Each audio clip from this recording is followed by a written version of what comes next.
ஆனால் இந்த மண்ணுக்கு அவதாரமாக மேலிருந்து கீழ் வருவது அவதாரம். 10,000 பாடலை தந்து மனித வாழ்வையை நேர்முறையை சொன்ன கம்பனினுடைய ராம அவதாரத்தின் சிறப்பை கம்பனுடைய தூரிகை கொண்டு பார்க்க வேண்டும்.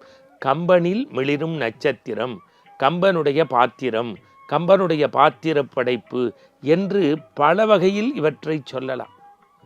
எப்படி ஒரு விஷயத்தை நேராகவும் ஒரு விஷயத்தை எதிராகவும் கம்பன் படைச்சிருக்கான் பாருங்க.